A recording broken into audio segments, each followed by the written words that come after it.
Hello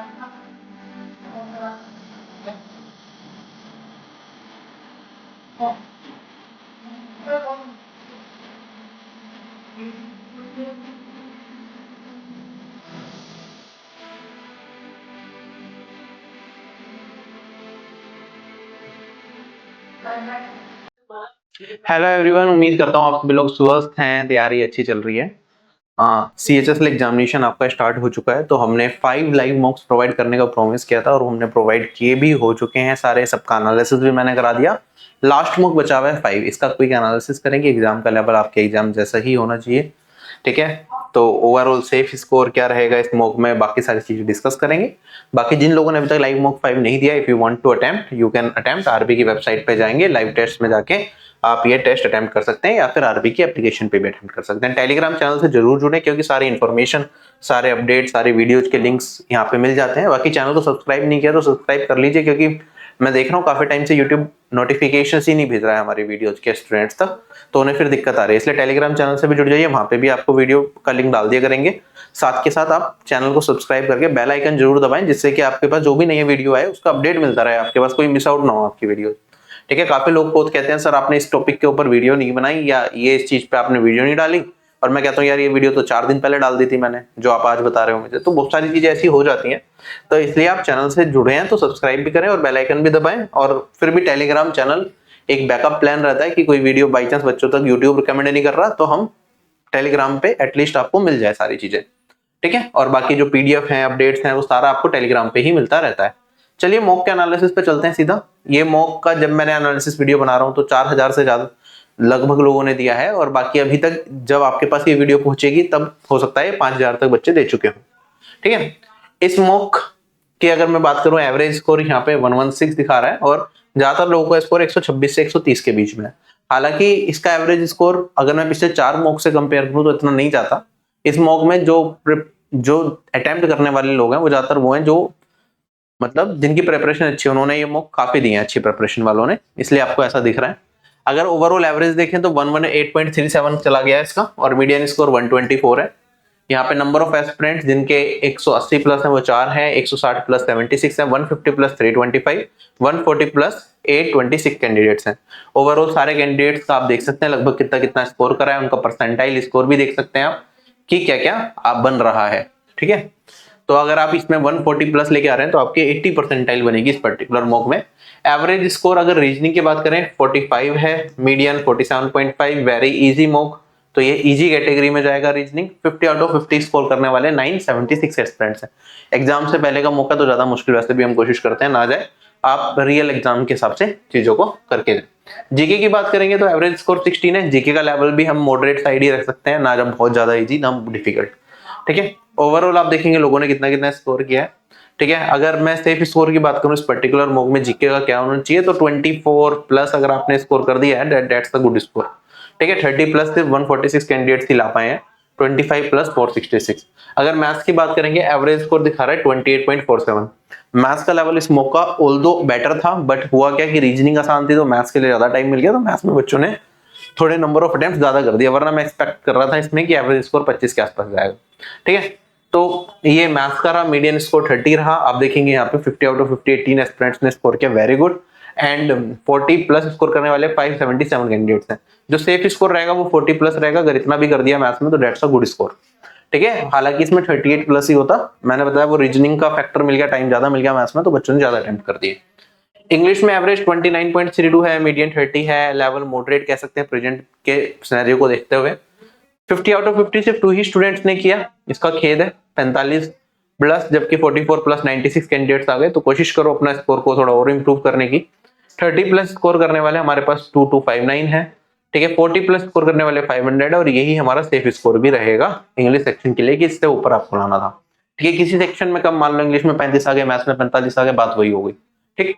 तो इस तरीके से चीजें चलेंगी। और अगर मैं ओवरऑल सेफ स्कोर की बात करूं इस पर्टिकुलर मॉक के अंदर, तो यूआर से आपका 142, ओबीसी से 138, ईडब्ल्यूएस 136, एससी 119 और एसटी से इतना, ठीक है। अगर इससे 2 नंबर कम भी आ रहे हैं, मान लो ये 140 बन रहा है, ये 130, मतलब ओवरऑल, तो भी आप सेफर साइड ही हो मेरे हिसाब से स्मोक के, क्योंकि स्मोक में ज्यादा बच्चे वो हैं देने वाले जिनकी प्रिपरेशन अच्छी थी, सीजीएल में भी अच्छा प्रिपेयर कर रखा था उन्होंने, सीजीएल मींस की हो सकता है तैयारी कर रहे हो, सीएचएसएल के लिए कोई मॉक ना दे रहे हो, डायरेक्टली ये वाला मॉक दे रही हो, ठीक है, तो 1-2 नंबर कम भी हो सकता है इससे सेफ इस मॉक के हिसाब से। बाकी 5 मॉक कराए गए थे, 5 मॉक्स का आप यहाँ पे एनालिसिस देख सकते हैं, सेफ स्कोर दे सकते हैं कितना कितना है। और अगर आप आरबी के पेड टेस्ट सीरीज हो तो ये बाद में भी दे सकते हो कि लेटेस्ट पैटर्न पे है, तो सीजीएल 2026 के लिए भी रेलिवेंट रहेंगे ये मॉक्स आपके। और बाकी तो और भी बहुत सारे मॉक्स आप लोगों के लिए हमने प्रोवाइड करे हैं। चलिए अब एक एक करके सारे क्वेश्चंस को सोल्व करेंगे। सबसे पहला क्वेश्चन, ठीक है, बहुत कॉमन सवाल परसेंटेज में, कमीशन वाले कंसेप्ट में पढ़ते हैं। कहता है एक सेल्समैन को ना 10% का कमीशन मिलता है टोटल सेल्स पे, और बोनस मिलता है 2.5% का अगर उसकी सेल क्या हो जाए 10,000 से ज्यादा हो जाए। हमें कहा गया है कि भाई उसने कमाए टोटल कितने 5375, तो बता दो टोटल सेल कितनी करी। अच्छा, आप इस तरह के क्वेश्चन की डायरेक्ट ट्रिक मैंने आपको समझाई थी, बेसिक से भी बता दूंगा, कोई दिक्कत नहीं है। हमने क्या सीखते हैं, हम कहते हैं भाई अगर 10% उसे जनरली कमीशन मिलना है 10,000 तक, उससे ज्यादा करेगा तो बोनस मतलब थोड़ा कमीशन और बढ़ जाएगा। तो आप कहेंगे सर 10% इसका कितना होगा 1000, क्या वो 1000 से ज्यादा कमा रहा है? बिल्कुल कमा रहा है, इसका मतलब उसकी सेल क्या है 10,000 से ज्यादा है। अब हो क्या रहा है 10,000 से ऊपर जितनी भी सेल करेगा उसका कमीशन कितना बढ़ गया? आप कहेंगे सर 2.5% बढ़ गया। तो मैं क्या ये निकाल सकता हूं भाई 10,000 का 2.5% कितना है? ये वाली वैल्यू तो आ जाएगी आपके पास 250। आप कहेंगे सर उसने जितना कमाया अगर इसमें ये 250 जोड़ दूं मैं, तो इसका मतलब क्या हुआ? इसका मतलब सिर्फ ये हुआ कि भाई मैं ये मान के चल रहा हूं कि उस टोटल सेल पे ही कितना मिल रहा है, ये 2.5 एक्स्ट्रा मिल रहा है, मतलब 10% प्लस 2.5% टोटल सेल पे उसे कितना मिल रहा है 12.5% मिल रहा है। अगर टोटल सेल पे 12.5% मिलता, बोनस वाला कुछ फैक्टर होता ही नहीं, तो हमारे पास उसे कितना कमीशन मिलता है? इतना। तो 12.5% ऑफ टोटल सेल किसके बराबर हो गया? इसका। हमें टोटल सेल बताना है, तो 12.5% इज नथिंग बट 1/8। सोल्व कर लेंगे तो सेल कितनी आ गई यहाँ पे? आप देखेंगे यहाँ पे 250 जोड़ते ही 5625 बन गया, और यहाँ पे इंटू में 8। आपको पता है यार 25 को 8 से करूंगा तो 200, 2 कैरी फॉरवर्ड, फिर 6 से करूंगा तो 48 और 255 कैरी फॉरवर्ड, 40 और 5 45। ये आ गई मेरे पास टोटल से। इस तरीके से आप इस क्वेश्चन को डायरेक्टली ओरली कर सकते हैं, थोड़ा सा दिमाग लगा के। बाकी बेसिक से भी करना है तो कोई खास मुश्किल सवाल थोड़ी ना है, ठीक है। आप कहेंगे सर टोटल सेल मैं मान लेता हूं भाई x रुपीज की है ना, या s मान लेता हूं टोटल सेल s की है, तो उसे कमीशन कितना मिल रहा है टोटल सेल पे? आप कहेंगे सर 10%, तो उसे कितना मिलेगा टोटल सेल का 10% प्लस।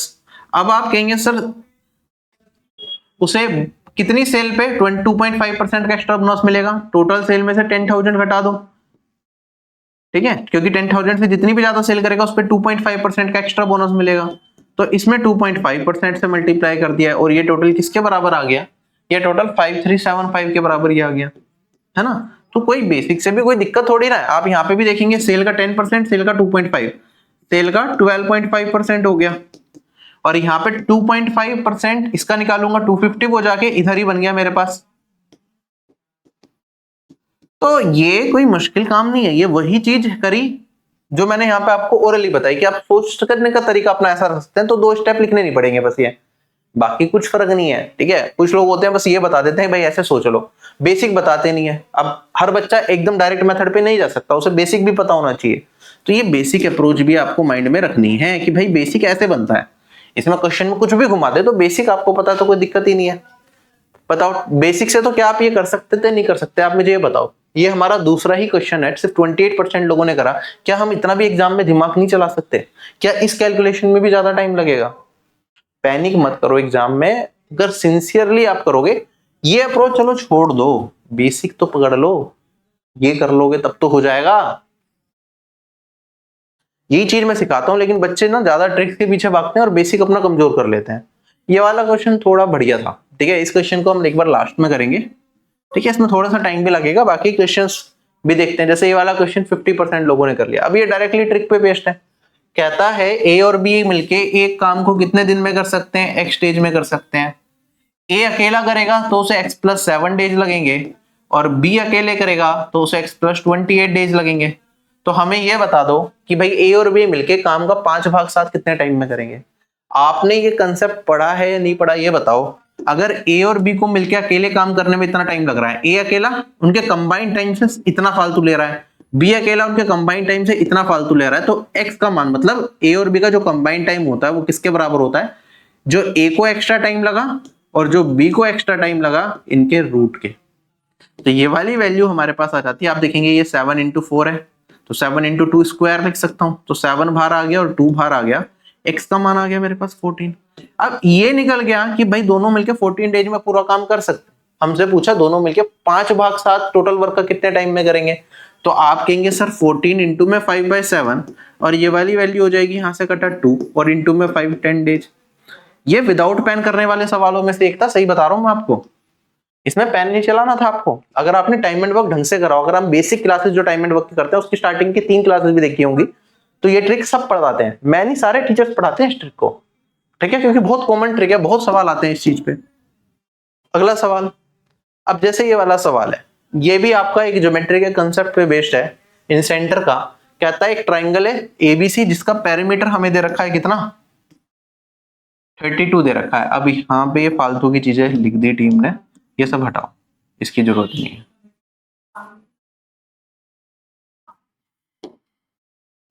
एक ट्राइंगल एबीसी है जिसका पेरीमीटर हमें दे रखा है 32, साइड बीसी दे रखी है 11, एंगल ए का एंगल बाइसेक्टर बनाया जाता है जो डी पे टच करता है बीसी को, ठीक है, और हमें क्या रखा है, आई इन सेंटर है। इन सेंटर कहां पे लाई करता है, एंगल बाइसेक्टर वाली लाइन पे, तो इस पे आई लाई करेगा मेरा, दैट इज इन सेंटर। तो हमें बताना है ए आई रेशियो आई डी। भाई क्या ये चीज बतानी रखी है आपको कि ए आई रेशियो आई डी क्या होता है।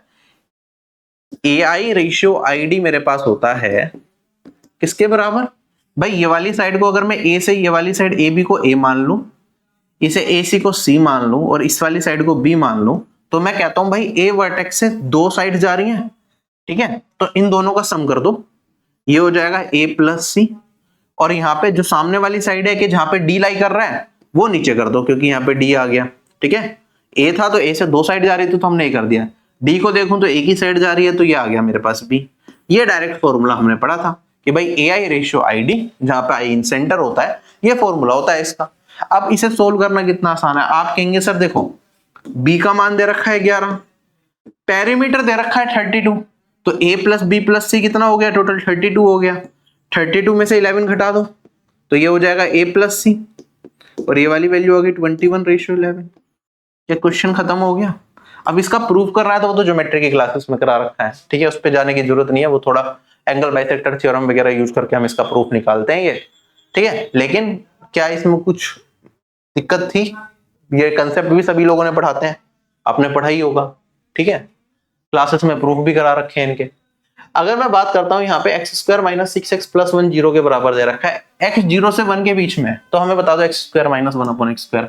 अभी 2 दिन पहले सीजीएल मेंस का मॉक था या सीएचएसएल का मॉक था, इसी में ही बताया था मैंने आपको कि भाई अगर x मेरा 0 से 1 के बीच में हो, इसका मतलब क्या होता है, इसका मतलब ये होता है 1/x आपका बड़ा हो जाता है किससे, x से, है ना।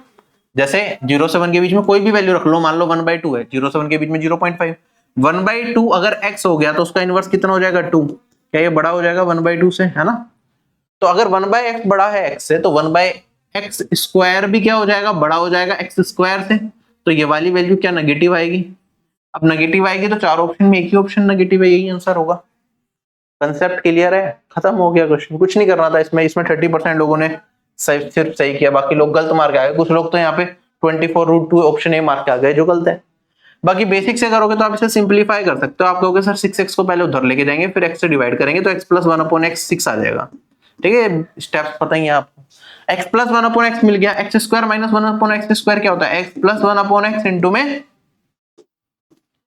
x - 1/x, यही होता है।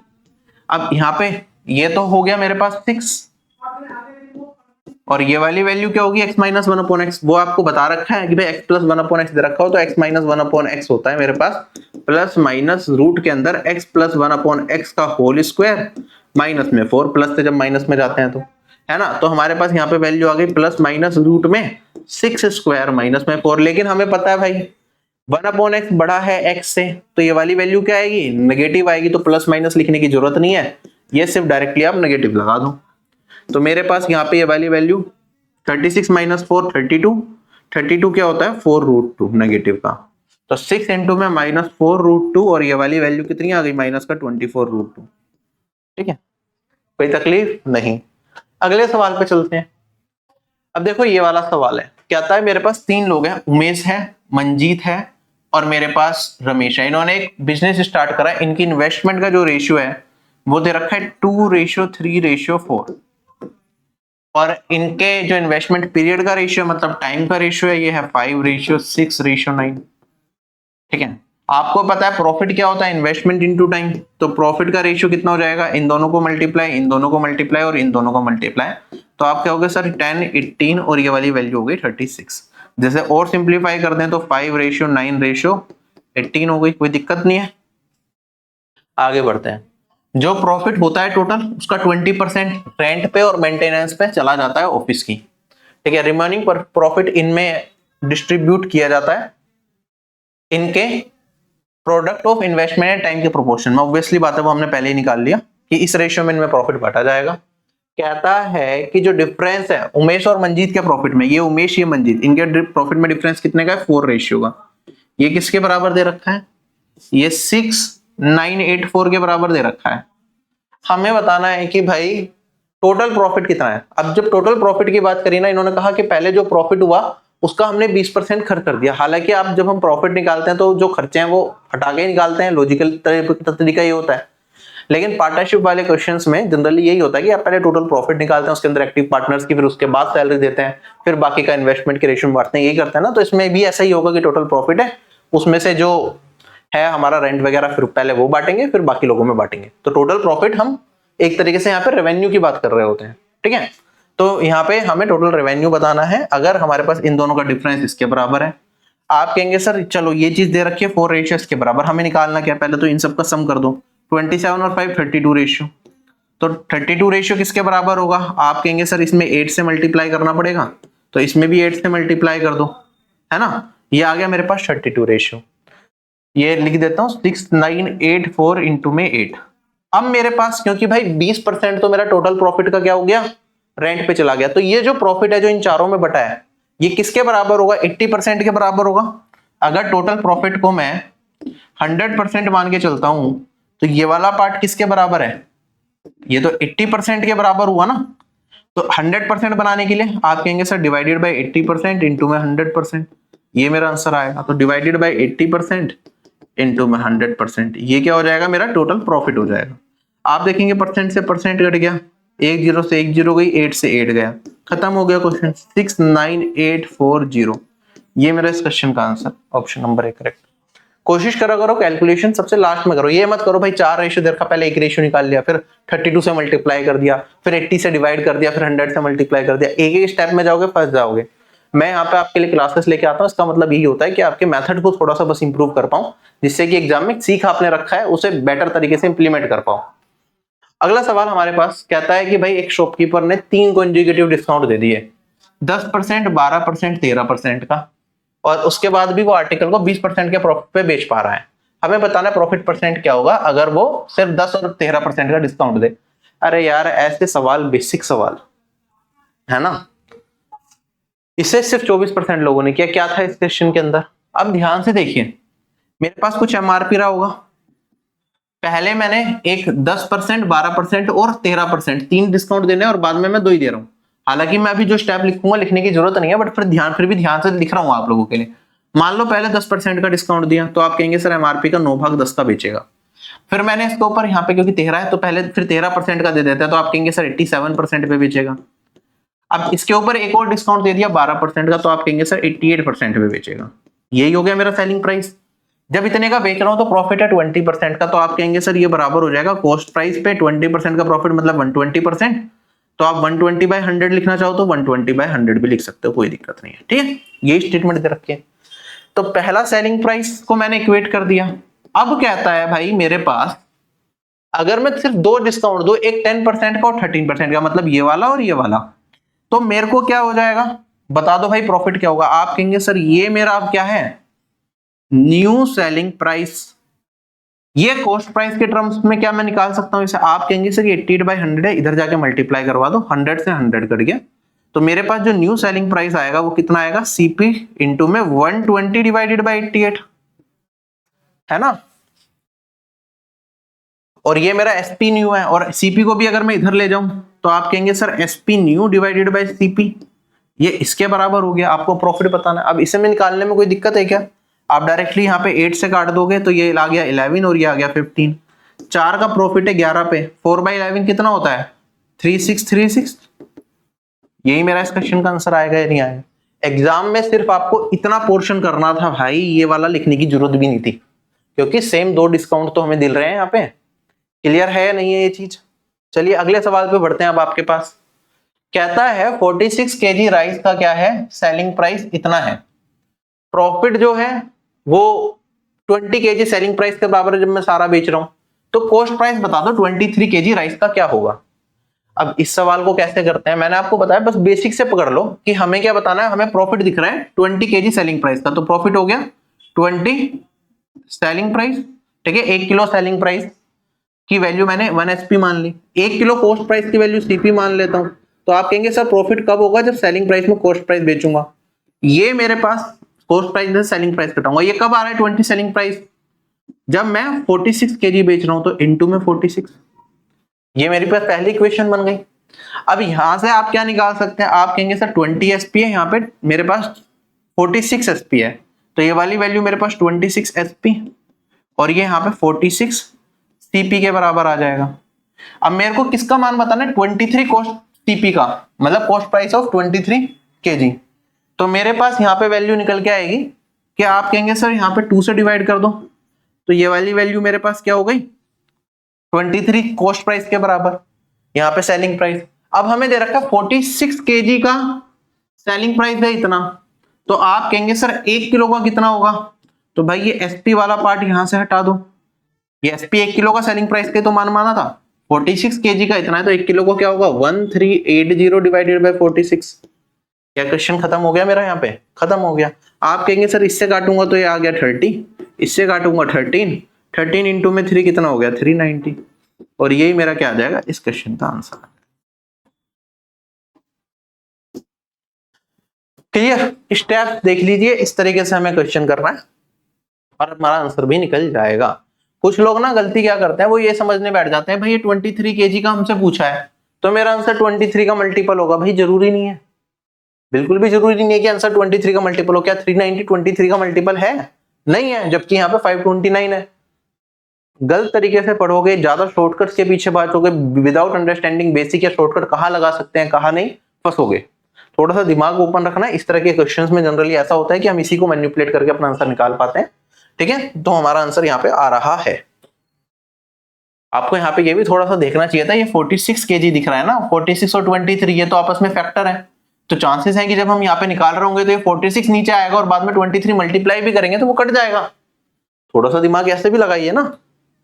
अब जैसे ये वाला सवाल है, क्वेश्चन में कहता है हमारे पास रेगुलर हेक्सागन है, सर्कमस्क्राइब किया गया है एक सर्कल के ऊपर, मतलब एक सर्कल है और उसके ऊपर हेक्सागन बनाएंगे, तो इस तरह की फिगर बनती है। करें क्वेश्चन हमने हेक्सागन वाली क्लासेस में। कहता है कि अगर सर्कल का रेडियस हमारे पास 1 है तो आप बता दो इसका हेक्सागन का एरिया क्या होगा। कैसे सोल्व करेंगे? आप कहेंगे सर सेंटर ये मान लेता हूं, तो सर्कल का रेडियस यहाँ पे जहां पे हेक्सागन की साइड को टच कर रहा होगा, तो ये वाली दूरी मेरे पास क्या आ गई? 1 आ गई। हमने हेक्सागन में क्या चीजें पढ़ी हुई हैं? हमने कहा कि अगर हेक्सागन के अगर मैं डायगोनल्स को मिलाता हूं, हेक्सागन के अगर मैं डायगोनल्स को मिलाता हूं सारे, तो वो सेंटर से पास होते हुए जाते हैं, ये चीज हमने पढ़ी हुई है। और जब ये सेंटर से पास होते भी हैं तो इसी को सेंटर मान के मैं एक सर्कल भी ड्रॉ कर सकता हूं जो सारी साइड्स को टच करेगा, और ऐसे ही एक सर्कल बनता है सर्कम सर्कल जो सारी वर्टिसेस को टच करता है, इस तरीके का बनता है। और ये क्या करता है, जब हम डायगोनल्स को मिला देते हैं तो ये 6 इक्विलेटरल ट्रायंगल में क्या करता है, पूरे हेक्सागन को बांट देता है डायगोनल्स बनते ही, तो 6 इक्विलेटरल ट्रायंगल बनता है। और अगर मैं इस फिगर को ध्यान से देखूं तो भाई ये मेरे पास रेडियस है सर्कल का, जो कि इस इक्विलेटरल ट्रायंगल की हाइट की तरह काम करेगा, है ना। तो इस इक्विलेटरल ट्रायंगल के पर्सपेक्टिव से अगर मैं बात करूं तो हमें पता है height of an equilateral triangle होता है √3/2 इंटू में साइड, और हाइट कितनी है यहाँ पे 1 है, तो आप कह सकते हैं side of an equilateral triangle ये हो जाएगा मेरे पास 2/√3। और जो ये ट्रायंगल की साइड होती है, क्योंकि इक्विलेटरल ट्रायंगल है तो ये भी ए है, ये भी ए है और ये भी है, तो अब अगर आपको ए मिल गया तो आप एरिया ऑफ हेक्सागन का फॉर्मूला लगा के निकाल सकते हैं, वरना आप कहेंगे सर 6 इक्विलेटरल ट्रायंगल बन रहे हैं, 6 इंटू में एक इक्विलेटरल ट्रायंगल का एरिया क्या होता है √3/4 साइड स्क्वायर, और साइड है 2/√3, तो मतलब 2/√3 का होल स्क्वायर। तो ये वाली वैल्यू मेरे पास कितनी आएगी, आप कहेंगे सर 3 आएगा, यहाँ पे 3 से ये काटूंगा 2, फिर 2 से इसे काटूंगा 2, यहाँ पे बनेगा 4, तो 2 बचेगा 2√3। देखना यही आ रहा है क्या, एक बार क्लियर है क्वेश्चन। अगला सवाल हमारे पास, ये वाला थोड़ा अच्छा सवाल बनाने की कोशिश करी, ठीक है, कुछ लोग कंफ्यूज हुए होंगे इसमें, बट फिर भी 50% लोगों ने सही कर दिया, तो ये देख के खुशी हुई। क्वेश्चन में क्या आता है कि भाई जो प्रेजेंट एज है एक वीमेन और उसकी डॉटर की, वो हमें दे रखी है, उनका सम दे रखा है यहाँ पे 60 ईयर्स। जब वीमेन अपने हस्बैंड की प्रेजेंट एज में पहुंचेगी तो उसके हस्बैंड और डॉटर की एज का रेशियो हो जाएगा 2:1। तो हमें बताना है कि present age of her daughter क्या रहेगी। आप कहेंगे सर हस्बैंड की एज को मैं मान लेता हूं h, ठीक है, अभी के टाइम पे मैं मान लेता हूं यहाँ पे कि इससे हस्बैंड की एज अगर AH है, तो कितने टाइम के बाद जो वीमेन है वो हस्बैंड की एज पे पहुंचेगी। आप कहेंगे सर प्रेजेंट हस्बैंड की एज में से वीमेन की एज को, प्रेजेंट की जो एज है उसे घटा दो, तो इतने टाइम के बाद वो हस्बैंड की एज पे पहुंचेगी। अच्छा, अब जब वो पहुंची हस्बैंड की एज पे, तो वीमेन की एज में इतना जोड़ दें टाइम तो पहुंचेगी, तो मतलब डॉटर की एज में भी इतना जोड़ना पड़ेगा H-W, तब जाके उस पर्टिकुलर टाइम फ्रेम की बात कर सकते हैं। वहां पे कहता है कि अब जब वीमेन हस्बैंड की एज तक पहुंचेगी, उस पर्टिकुलर टाइम पे जो हस्बैंड की एज होगी और जो डॉटर की एज होगी उनका रेशियो 2:1 है। तो अब इस टाइम पे हस्बैंड की एज क्या होगी, हस्बैंड की पहले एज थी प्रेजेंट में इतनी, अब कितने टाइम बाद की बात कर रहे हैं, H-W टाइम और बढ़ाना है, तो प्लस H-W, ये आ गई हस्बैंड की एज जब की हमें बात की जा रही है। और डॉटर की एज का बुक कितनी हो जाएगी उस टाइम पे, आप कहेंगे सर डॉटर की एज अगर हमें करनी है तो W की टर्म्स में निकाल लो, 60 - W हो जाएगी, और इसमें जोड़ना पड़ेगा हमें H-W, और ये रेशियो दे रखा है 2:1। सोल्व करके हमें 60 - W का मान बताना है, ठीक है। तो सिंप्लीफाई करेंगे, आप देखेंगे मेरे पास यहाँ पे हस्बैंड 2H हो गया, इधर 2H यहाँ पे हो जाएगा तो वो कट जाएगा, यहाँ पे माइनस वीमेन है, यहाँ पे -2 वीमेन होगा, और उधर जाके मल्टीप्लाई होगा, तो यहाँ पे माइनस वीमेन है, इधर आएगा -4 वीमेन, और यहाँ पे 60 इंटू में 2 प्लस में मेरे पास हो जाएगा 120, ठीक है। यहाँ पे अगर हम इधर ले जाएंगे तो 3 वीमेन 120 के बराबर, तो वीमेन का मान कितना आ गया 120/3 दैट इज 40, तो वीमेन की एज इतनी हो गई। अगर ये मेरे पास 40 है तो डॉटर की एज कितनी हो जाएगी, 40 में क्या जोड़ दें कि 60 आ जाए, तो आप कहेंगे सर यहाँ तो 20 जोड़ना पड़ेगा,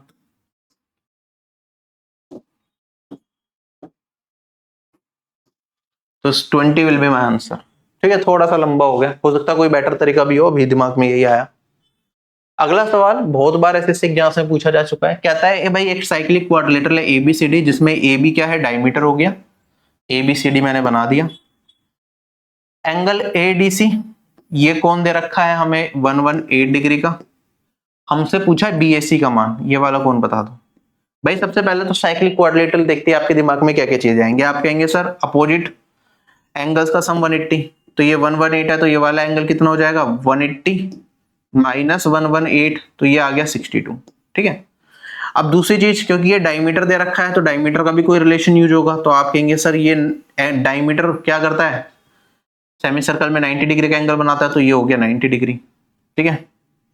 तो ये मेरे पास यहाँ पे ये 62 था, सॉरी, ये 90 हो गया। हमसे पूछा भाई ये वाला मान बता दो कितना होगा, आप कहेंगे सर ये 90 तीनों एंगल का सम 180 होगा, ये 90 तो इन दोनों का सम 90 होना चाहिए, तो 62 में क्या जोड़ दूं कि 90 बन जाए, आप कहेंगे sir 28 will be my answer, ठीक है। 90 - 62 भी लिख सकते थे, मैंने दूसरे तरीके से सोचा बस। अब जैसे ये वाला सवाल है सिर्फ 22% लोगों ने किया, इसमें क्या दे रखा है हमें, ये प्रीवियस ईयर के सवाल है, एसएससी एग्जाम में पूछा जा चुका है। क्वेश्चन में तो कुछ लोग दे रखे हैं और उन्हें किस तरह की मूवीज पसंद है वो दे रखा है, action, sci-fi, drama, horror, animation. आगे क्वेश्चन में कहता है कि भाई जो लोगों को पसंद है एक्शन, साईफाई और एनिमेशन, एक्शन, साईफाई और एनिमेशन, ये कितने प्रतिशत हैं उन लोगों के जिन्हें पसंद है यहाँ पे ड्रामा और हॉरर? इन तीनों का सम कर दो पहले तो। 36, 72, 108 प्लस 25, 133। इन दोनों का सम करेंगे तो ये कितना हो गया? 148। परसेंटेज में बताना है तो इंटू में 100%। चार ऑप्शन दे रखे हैं, एक 90 है भाई, एक 89 है, एक हमें दे रखा है यहाँ पे 93 और एक है 87। ठीक है, हमसे क्या पूछा है? नियरेस्ट टू एन इंटीजर पूछा है। तो क्या आंसर आएगा? अरे भाई आप ध्यान से देखो, 140 और 133 कैलकुलेट कुछ किसी से कटेंगे नहीं। ठीक है, ये 19 इंटू 7 होता है ना, ये वाली वैल्यू आपको पता है, लेकिन ये ना 19 से कटता है ना ये 7 से कटता है, तो नहीं कर सकते डायरेक्टली, है ना। तो आपको क्या इसके आसपास कोई वैल्यू दिख रही है? अब ध्यान से सोचना जरा, ये 133 है, 148, भाई ये 150 से सिर्फ दो कम है, और ये मेरे पास किससे दो कम है? 135 से।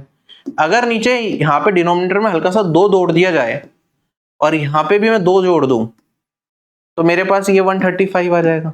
आप कहेंगे सर ये वाली वैल्यू क्या हो जाएगी? 9/10, है ना। 9/10 इंटू 100%, तो ये तो 90% बन जाएगा अगर ऐसा होता तो। लेकिन ये एक्चुअली में ऐसा है नहीं। यहाँ पे हम क्या कर रहे हैं, जब भी इस तरीके का हम रेशियो को कंपैरिजन करते हैं जिसमें हमारे पास न्यूमरेटर क्या होता है? बड़ा होता है, सॉरी न्यूमरेटर छोटा होता है और डिनोमिनेटर बड़ा होता है, तो उस पर्टिकुलर केस में ये वाली वैल्यू जैसे जैसे हमारा न्यूमरेटर बढ़ता है हमारे फ्रैक्शन का मान बढ़ता चला जाता है, जैसे जैसे न्यूमरेटर छोटा होता है फ्रैक्शन का मान छोटा होता चला जाता है। ये फ्रैक्शन में आपने पढ़ा है। तो इसका मतलब जो आंसर आएगा ना मेरा, वो इससे थोड़ा सा कम आएगा। 90% से क्या होगी वैल्यू? थोड़ी सी कम होगी। अब ये कितनी कम हो सकती है? अब आपके दिमाग में भाई कह सकते हो सर 89 भी हो सकता है, 77 भी हो सकता है, और ये सारी चीजें आपके माइंड में चल सकती हैं कि भाई कौन सा मान आप यहाँ पे आएगा। तो 87 तो मुझे नहीं लगता, बहुत ज्यादा दूर हो जाएगा। ठीक है, 93 90 से ऊपर जाएगा नहीं, तो इन दोनों में से थोड़ी सी कंफ्यूजन रहेगी, और उसके लिए आप थोड़ा सा दिमाग लगा सकते हैं कि भाई अब हमें क्या करना चाहिए। ठीक है, हालांकि मेरे हिसाब से तो ये अप्रोक्सीमेटली 90% ही है, तो 90 ही इसका आंसर जाना चाहिए, ज्यादा वेरिएशन इसके अंदर नहीं आएगा।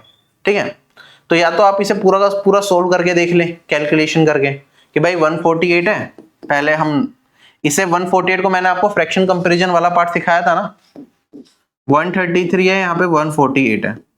ठीक है, मेरे को मोटा मोटा तो ये पता चल ही रहा है कि भाई इसमें जो रिलेशनशिप बन रही है, दो जीरो भी लगा दूं अगर 100 वाली परसेंटेज में बताना तो ये, तो मेरे को ये रिलेशनशिप पता चल रही है भाई, ये बनेगी 900 अगर दो जीरो लगा दी और डिवाइडेड बाय 10, तो ये वैल्यू अप्रोक्सीमेट 90:1 का रिलेशनशिप चल रहा है। तो सेम रेशियो ऊपर नीचे हम मल्टीप्लाई कर सकते हैं। मान लो यहाँ पे मुझे 150 बनाना है, तो यहाँ पे अगर 2 इंटू में 1 मल्टीप्लाई करूंगा तो यहाँ पे सेम चीज को मेंटेन रखने के लिए मेरे को 2 इंटू 90 को ऐड कर मल्टीप्लाई करके ऐड करना पड़ेगा। तो रेशियो अब जो है मेरा, जो पहले था वो अब लगभग सेम ही रहेगा। ये डिवीजन ट्रिक में बताया मैंने आपको।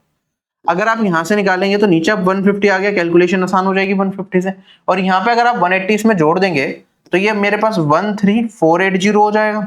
अब काट के देख लो भाई क्या आ रहा है मेरे पास, 0 से 0 एलिमिनेट अब भी हो गई, 15 से काटूंगा तो मेरे पास ये जाएगा 8 जा। ठीक है, ये बन गया मेरे पास यहाँ पे 120, फिर 148 रह गया, फिर आप कहेंगे सर ये 9 से चला जाएगा, तो ये वाली वैल्यू क्या हो गई मेरे पास 135, फिर 130 चला गया फिर से, फिर कितने टाइम्स जाएगा आप कहेंगे सर फिर 8 समथिंग कुछ जाएगा, 89.8 समथिंग, तो answer will be 90% nearest to an integer. ठीक है, हालांकि इस चीज से भी मुझे आइडिया लग गया था कि हाँ भाई इसका मतलब 90% ही होगा, लेकिन अभी थोड़ा सा एक्सप्लेन इसे करने के लिए क्या बेस्ट तरीका होगा वो दिमाग में नहीं आया, तो इसलिए मैंने आपको ये लॉन्ग डिवीजन मेथड से बता दिया एग्जैक्टली निकाल के, वरना यहाँ से भी हम बता सकते हैं कि भाई ये 90 के अप्रोक्सीमेट जा रहा है तो यही होगा, 89 तक नहीं जाएगी बात। ठीक है, चलिए अगले सवाल पे चलते हैं। जैसे ये वाला सवाल था बहुत ही ज्यादा आसान। क्वेश्चन में क्या दे रखा है हमारे पास, 4 स्कूटर की कंपनियां दे रखी हैं PQRS, और इनका एक्सपोर्ट दिखा रखा है 2015, 16 और 17 के अंदर। ठीक है, अलग अलग कलर से। क्वेश्चन में क्या पूछा है कि कौन से साल में जो परसेंटेज इंक्रीज है मैन्युफैक्चरिंग में स्कूटर्स की कंपेयर टू प्रीवियस ईयर, वो मैक्सिमम रहा है फॉर कंपनी आर। अच्छा, अगर आप देखें कंपनी आर का, तो यहाँ पे 3 साल है मेरे पास, 15, 16, 17। अब पिछले साल से कंपेयर कर रहे हैं, 15 से पहले का डेटा तो है नहीं, तो 16 में बढ़ा होगा या 17 में बढ़ा होगा, या फिर दोनों में इक्वल परसेंटेज इंक्रीज भी हो सकता है। तो यहाँ पे ऑप्शन भी दे रखे हैं, तो ये वाला ऑप्शन तो वैसे ही कट गया, 15 की तो कोई बात ही नहीं है। ठीक है, 16-17 या तो दोनों में बराबर बढ़ा है, या फिर 16 में ज्यादा बढ़ा है, या फिर 17 में। अब आप देखोगे यहाँ पे ये 100 का गैप चल रहा है, तो यहाँ पे 100 का इंक्रीज है, और यहाँ पे भी कितने का इंक्रीज है, 100 का इंक्रीज है। अब भाई यहाँ पे जो इंक्रीज है 500 पे 100 का इंक्रीज 20% हो जाएगा, 600 पे 100 का इंक्रीज 16.66% होगा। तो भाई क्या वैल्यू होगी मेरे पास, ये 2016 में सबसे ज्यादा इंक्रीज होगा, डायरेक्टली कह सकते हैं। वरना आप ये देखो ना, एक फिक्स्ड वैल्यू हमारी इंक्रीज हो रही है, लेकिन बेस वैल्यू यहाँ पे कम है और यहाँ पे ज्यादा है, तो डिनोमिनेटर वाला पार्ट यहाँ पे कम है, तो ओवरऑल वैल्यू क्या हो जाएगी, ये वाली ज्यादा हो जाएगी, है ना। ठीक है, मान लो आप इसे इस तरीके से देखो, मेरे पास 1 रुपया है, 1 के 2 हो रहे हैं, और यहाँ पे 1 के 2 के 3 हो रहे हैं, इनके अंदर जो इंक्रीज है 1 का ही है। आप कहेंगे सर ये वाली वैल्यू तो यहाँ पे अपने आप का डबल होगी, जबकि ये वाली वैल्यू अपने आप का 1.5 टाइम्स हुआ, तो इंक्रीज यहाँ ज्यादा हुआ ना।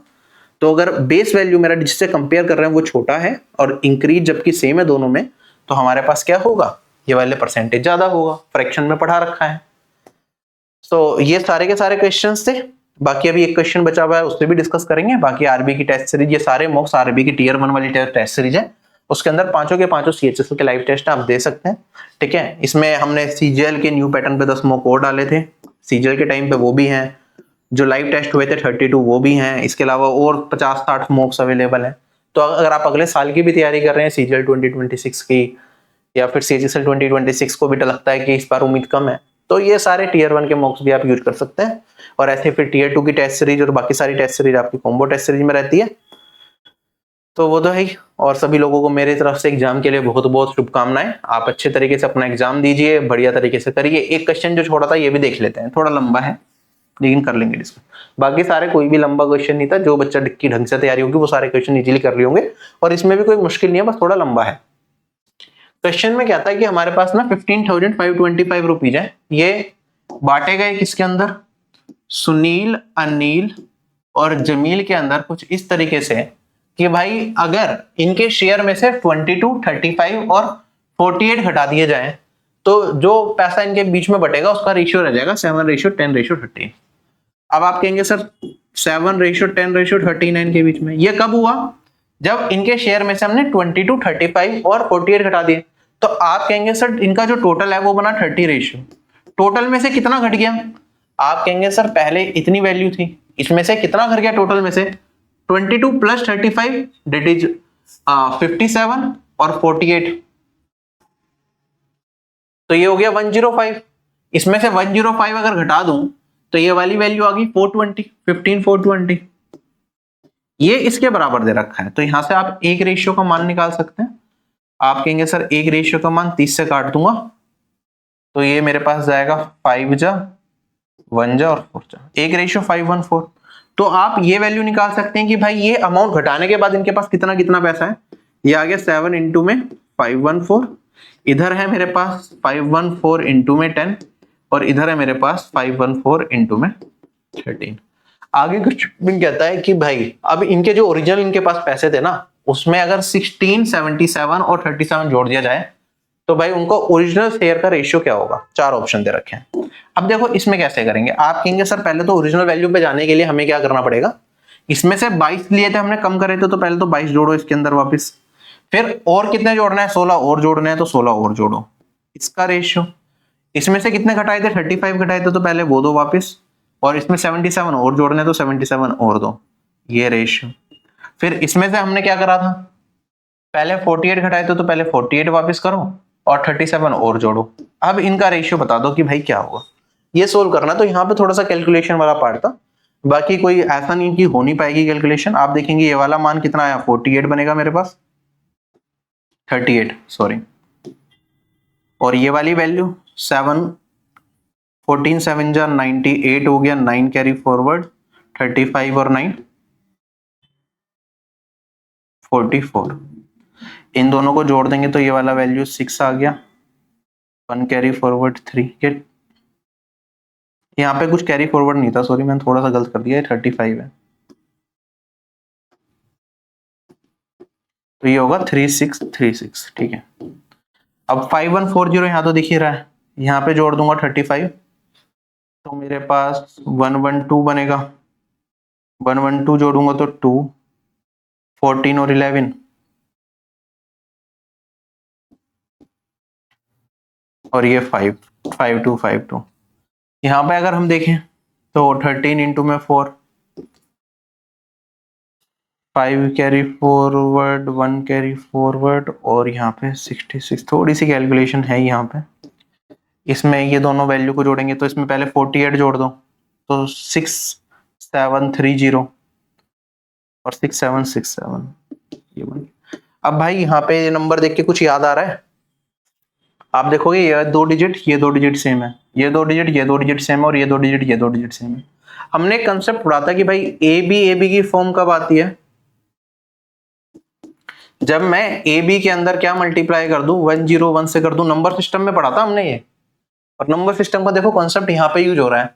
ए बी अगर मेरा इस फॉर्म में हो, वो कब होता है? ए बी में जब 101 मल्टीप्लाई करें, तो ये सारा का सारा वैल्यू मेरा 101 से कट जाएगा। तो आप कहेंगे सर यहाँ पे 101 से काटूंगा तो यहाँ पे बचेगा मेरे पास सिर्फ 36, यहाँ पे बचेगा मेरे पास यहाँ पे 52, और यहाँ पे बचेगा मेरे पास 67। 36, 52 और 67 ये आएगा। अच्छा, और कुछ चीजें भी सोच सकते हैं क्या इस क्वेश्चन में? मैं इस क्वेश्चन में कुछ ऑप्शन एलिमिनेट कर सकता था, वो बताता हूँ क्यों। अगर मैंने यहाँ पे एक वैल्यू निकाल ली कि भाई मेरा 1 रेशियो किसके बराबर है? 514 के बराबर है। ध्यान से समझना इस चीज को। मेरे पास इनिशियल रेशियो ये दे रखा था कुछ घटाने के बाद, अभी एक रेशियो 514 के बाद है, इसमें कुछ ये जोड़ा मैंने, इसमें फिर यहाँ पे कुछ वैल्यू जोड़ी, और इसमें भी यहाँ पे कुछ वैल्यू जोड़ी, है ना? तो आपको ये चीज तो यहाँ पे बिल्कुल अच्छे तरीके से समझ में आ रही है कि भाई जो मैं जोड़ भी रहा हूं इसमें, ये क्या 514 से छोटा ही है, इसमें भी जो जोड़ रहा हूँ 514 से छोटा ही है, वो ज्यादा मतलब कंपेरेटिव वैल्यू नहीं जा रही है, और इसमें भी जो जोड़ रहा हूँ 514 से थोड़ा सा ज्यादा ही है, मतलब 514 से ओवरऑल जो जोड़ रहा हूँ वो कम जोड़ रहा हूँ। तो मेरा जो रेशियो है ना, जो ओरिजिनल रेशियो है, उसमें ज्यादा बदलाव नहीं आएगा। मतलब जो मेरा इनिशियल रेशियो दे रखा था ना 7:10:13, मतलब इन दोनों का जो गैप है, ये इससे यहाँ पे लगभग 3 रेशियो बढ़ा है, और ये भी इससे 3 रेशियो बढ़ा है। तो जो इंक्रीज होगा ना वो लगभग सिमिलर रहेगा, ठीक है कुछ, क्योंकि ये वाली वैल्यू मेरा एक रेशियो भी चेंज नहीं कर पा रहा। अगर ये 7 रेशियो है टोटल, तो ये 514 से डिवाइड कर दूं, अगर मैं सारों को 514 से डिवाइड कर दूं, तो आप इसे इस तरीके से समझिए कि मैंने कहा ये 7 514 से डिवाइड करके ये 38/514 है ना? फिर यहाँ पे मेरे पास यहाँ पे 10 प्लस ये वाली वैल्यू मेरे पास 35 plus 77, that is 112 divided by 514 है, और ये वाला थर्ड रेशियो है मेरे पास यहाँ पे 13 प्लस 48 और 37 करेंगे तो 55 85/514 है। तो जो नेट चेंज इसकी वजह से आ रहा है, यहाँ पे एक रेशियो से भी कम का है, यहाँ पे भी एक रेशियो से कम का है, और यहाँ पे भी एक रेशियो से कम का है। तो मोटा मोटा मान के चलें कि भाई ये जो रेशियो है लगभग वैसा ही मेंटेन रहेगा, मतलब जो इससे इसमें इंक्रीज होगा लगभग वैसा ही इससे इसमें इंक्रीज होगा। क्या ये चीज समझ में आ रही है? अगर हम ये चीज को कंपेयर करें तो आप देखेंगे भाई यहाँ पे 8 है, 18 और ये आगे 26, ये लगभग 8 का इंक्रीज है, और यहाँ पे इंक्रीज लगभग है 7 का, तो मोर और लेस कंपेरेबल है।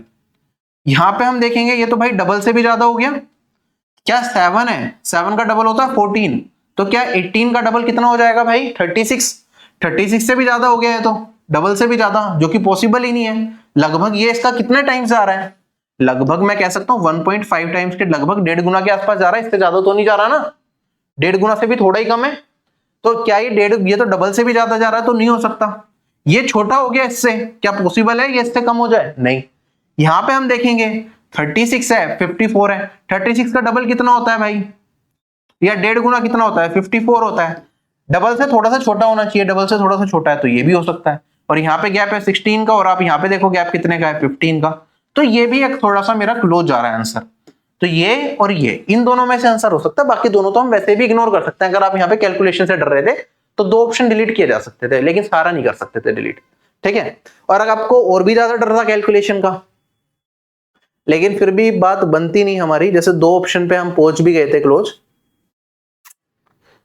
तो ये रेशियो और ये रेशियो तो मेंटेन्ड है ना। तो आप ये देख सकते थे कि भाई थर्ड वाला निकाल लेता हूं, बस मैं ये वाला कैलकुलेट कर लेता हूं, और ये रेशियो किससे डिविजिबल है? 33 से डिविजिबल है, या फिर हमारा 67 से डिविजिबल है? जिससे डिविजिबल होगा वो मेरा आंसर बन जाता। 67 देखते आपको पता चल जाता 67 से डिविजिबल है, तो मतलब 33 से होने के लिए इसे 11 से डिविजिबल होना चाहिए, 11 से कटेगा नहीं। तो बहुत सारी चीजें बाद में तो सोची जा सकती है, लेकिन एग्जाम टाइम में 1 मिनट में करना पॉसिबल नहीं होता इस तरह के क्वेश्चन को। It will take 2 minutes 3 minute, but खुशी है फिर भी काफी लोगों ने कर दिया, सिर्फ 27% लोगों ने तो एटलीस्ट कर दिया। तो this marks the end of this class. I hope you enjoyed this session. बाकी तैयारी अच्छे से करिए, अपना एग्जाम दीजिए, प्री क्लियर कीजिए, फिर मेंस के लिए मिलिए, वरना मैं नहीं चाहता अगले साल के लिए आप मुझसे मिलें, बट जो होगा देखा जाएगा। अपनी तैयारी अच्छे से जारी रखिए। कंप्लीट तैयारी के लिए टेलीग्राम से जुड़े रहें। कॉम्बो टेस्ट सीरीज आप ले सकते हैं अगर आप सीजीएल मेंस या सीएचएसएल मेंस को टारगेट कर रहे हैं। मेंस की प्रिपरेशन क्लासेस के लिए आप ऑफिसर बैच से जुड़ सकते हैं, ठीक है। सभी सब्जेक्ट के इंक्लूड कोर्सेज अवेलेबल है, मैथ्स का भी अवेलेबल है। तो इतना ही है इस वीडियो में। अभी आपसे अलविदा लूंगा। Bye bye, take care, have a nice day and Jai Hind. आप एसएससी एग्जाम्स की तैयारी कर रहे हैं और कंफ्यूज्ड हैं कैसे प्रिपरेशन करें। देखो, कोई भी कॉम्पिटिटिव एग्जाम अगर आपको निकालना है तो सबसे जरूरी है आपका उसमें हार्ड वर्क, उसके बाद right strategy and right guidance. मैं Shubham Jain, ex GST inspector, जिसने अपने 7 साल के टीचिंग करियर में लाखों बच्चों को ट्रेन किया और उनकी ड्रीम जॉब तक पहुंचने में मदद करी है। मैंने खुद एसएससी सीजीएल एग्जामिनेशन को फर्स्ट अटेम्प्ट में निकाला था, तो I know the best method जिससे कम से कम टाइम में अपन प्रिपरेशन तक कर सकते हैं। आप लोगों के लिए लेके आया हूं ऑफिसर बैच, एक ऐसा बैच जिसमें बेसिक्स टू हाई लेवल सारी चीजें आपको कराई जाएंगी। मैथ्स में उसमें मैं खुद पढ़ाता हूं, साथ ही साथ आपको उसमें एक दिया जाता है टारगेट ग्रुप, जिसमें आप डेली बेसिस पे आपको टारगेट दिए जाएंगे, आपको वो फॉलो करने हैं और आप लिमिटेड टाइम के अंदर अपने कोर्स को कवर कर सकते हैं। साथ ही साथ एक डाउट ग्रुप भी होगा जिसमें मैं खुद अवेलेबल रहूंगा। आप कोई भी क्वेरी अपने डायरेक्टली मुझसे पूछ सकते हैं और अपनी सही गाइडेंस में प्रिपरेशन को आगे ले जा सकते हैं। डिस्ट्रैक्शन फ्री एनवायरनमेंट में आप अपनी कंप्लीट तैयारी करेंगे तो आपके सिलेक्शन के चांसेस ज्यादा बढ़ेंगे। साथ ही साथ कोई भी चीज आप पढ़ते हैं तो उससे रिलेटेड टेस्ट वहां पे अवेलेबल रहते हैं, जिससे आप अपनी परफॉर्मेंस को एनालाइज कर पाए। प्री और मेंस की टेस्ट सीरीज कोर्स के साथ आपको मिलेगी। इसके साथ साथ आपके लिए एक एड ऑन भी है। जो लोग स्टेट एग्जाम्स की प्रिपरेशन करते हैं, जैसे जिसमें हिंदी पूछा जाए, स्टेनोग्राफी की कुछ बच्चे प्रिपेयर कर रहे होते हैं, या फिर कंप्यूटर कुछ एग्जाम्स में पूछा जाता है, तो उसकी क्लासेस भी हमने ऑफिसर बैच के अंदर इंक्लूड कर दिया है, मैथ्स, इंग्लिश, जीके, रीजनिंग के साथ साथ। तो एक कोर्स में आपकी कंप्लीट प्रिपरेशन हो जाएगी। आप लोगों के लिए एक ऑफर भी है, अगर आप एग्जाम 10 कोड यूज करेंगे तो आपको 10% का डिस्काउंट मिल जाएगा ऑफिसर बैच के ऊपर। अगर आप इंडिविजुअल सब्जेक्ट के कोर्सेज लेना चाहते हैं तो these are also available at very affordable prices, तो आप you can enroll in those courses as well. Jai Hind.